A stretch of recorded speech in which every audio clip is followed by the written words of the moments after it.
కూటమి పాలనలో నెల్లూరు నార్కోటిక్స్ హబ్గా మారిపోయిందని, గంజాయి మద్యం విచ్చలవిడి కావడం వల్ల దోపిడీలు హత్యలు పెరిగి నేర ప్రవృత్తి ఎక్కువైందని ఎమ్మెల్సీ పర్వతరెడ్డి చంద్రశేఖర్ రెడ్డి విమర్శించారు. నెల్లూరులో ఏర్పాటు చేసిన సమావేశంలో ఆయన మాట్లాడుతూ, సమాజాన్ని బాగు చేయాలనుకున్న పెంచిలేను అతి దారుణంగా చంపేశారని, హైవేలపై పెట్రోలింగ్ లేదన్నారు. ఎవరిని అరెస్టు చేయాలి అని రివ్యూలే తప్ప జరుగుతున్న నేరాలను అరికట్టేందుకు రివ్యూ చేస్తున్నారా అని ఆయన ప్రశ్నించారు. నెల్లూరు అంటే నార్కోటిక్స్ హబ్గా మారిపోయింది.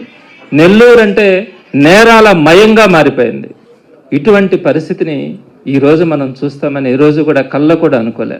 ఈరోజు నెల్లూరులో ఉన్నటువంటి పరిస్థితి, డ్రగ్స్ కానీ, రౌడీయిజం కానీ, జైళ్ళలో నుంచే క్రిమినల్స్ అంతా కూడా ఇక్కడ నేరాలని ఆర్గనైజ్ చేస్తున్నటువంటి ఈ డేంజరస్ ఎకో సిస్టమ్ని ఈరోజు మనం నెల్లూరు నగరంలో గమనిస్తూ వస్తూ ఉన్నాం. ఇదే విషయం గుర్తుపెట్టుకోవాలా. ఇదే విధంగా కనుక ఇంటెలిజెన్స్ ఫెయిల్ అయితే, ఇప్పుడు ఏ విధంగా అయితే ఇంటెలిజెన్స్ ఫెయిల్ అయిందో, పోలీసు విభాగాలు ఫెయిల్ అయినాయో, భవిష్యత్తులో ఇదే విధంగా కనుక కొనసాగితే నెల్లూరు ఒక నేరాల హబ్గా కానీ, నేరగాళ్ళకి నిలయంగా కానీ ఈ నెల్లూరు మారే ప్రమాదం ఉంది.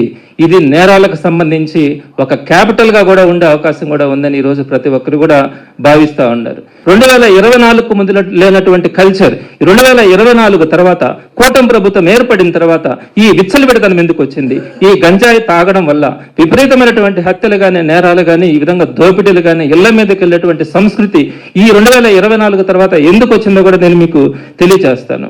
జగన్మోహన్ రెడ్డి గారి గవర్నమెంట్ లో దీని మీద మీకు అందరికీ కూడా తెలుసుంటది.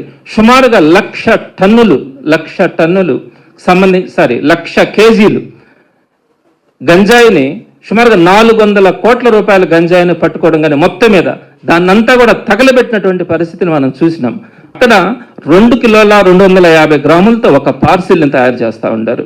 ఈ 2 కిలోల 250 గ్రాములకు సంబంధించినటువంటి గంజాయి 30,000 రూపాయలకి సుమారుగా నుంచి అక్కడ షిప్ ద్వారా ఇక్కడికి ఆంధ్రప్రదేశ్కి ఇంపోర్ట్ చేసుకుంటున్నటువంటి వ్యక్తులు కొంతమంది ఉన్నారు.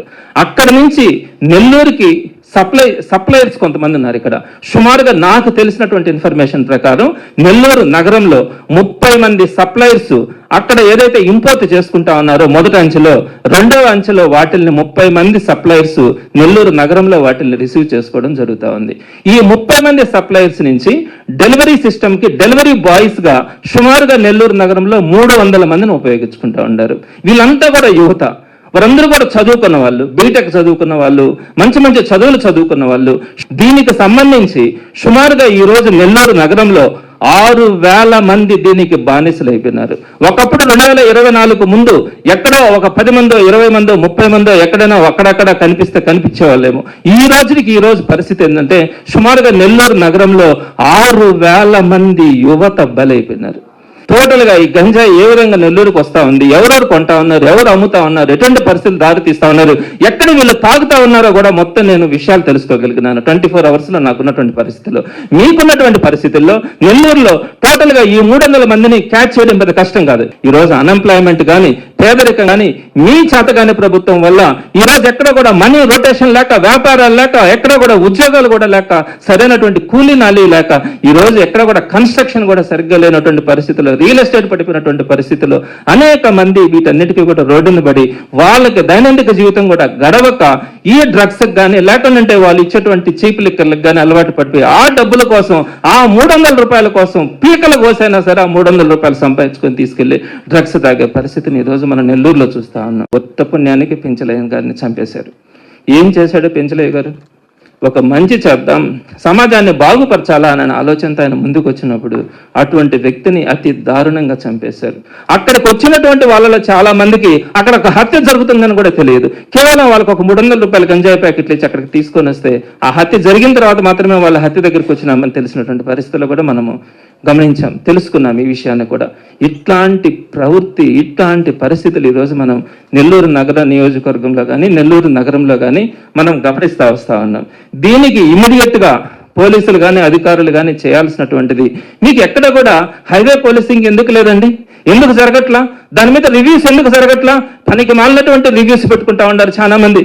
ఎక్కడ ఇల్లు కొట్టేసేయాలా, జేసీబీలతో ఎక్కడ ఇల్లు తొలగించాలా, అదేవిధంగా ఏ విధంగా పెనాల్టీలు వేయాలా, ఏ విధంగా పన్నుల్ని అధికమైనటువంటి పన్నుల్ని మనం రాబట్టాలా, ఇటువంటి వాటి గురించి మీరు రివ్యూలు పెడతా ఉండారే. ఇట్లాంటి ప్రాబ్లమ్స్ ఏదైతే ఉన్నాయో హైవే మీద జరుగుతున్నటువంటి పోలీసింగ్ వ్యవస్థ గురించి కానీ, మనకున్నటువంటి ఇంటెలిజెన్స్ గురించి కానీ, వాళ్ళు ఎందుకు ఈ ఇష్యూస్ అన్నింటినీ కూడా మన ముందుకు తీసుకురావట్లేదు అనే విషయాన్ని మీరు ఎందుకు గమనించట్లేదని నేను మంత్రి గారిని కూడా కోరుతా ఉన్నా.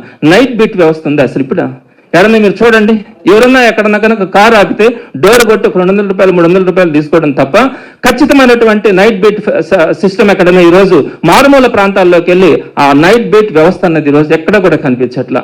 నెల్లూరు నాశనం అయ్యే పరిస్థితి ఉంది. నెల్లూరులో ఉన్నటువంటి బిడ్డలు ఈ సమాజానికి దూరం అయ్యే పరిస్థితి ఉంది. ఈ విషయాన్ని మీరు అందరూ కూడా అర్థం చేసుకోవాలా. మహిళలు ఏంటండి ఈ క్రైమ్ రేట్లో పాల్గొనడం? ఎందుకు వచ్చింది నెల్లూరులో ఈ వ్యవస్థ? మీరు ఆలోచించండి ఈ విషయాన్ని అన్నింటినీ కూడా.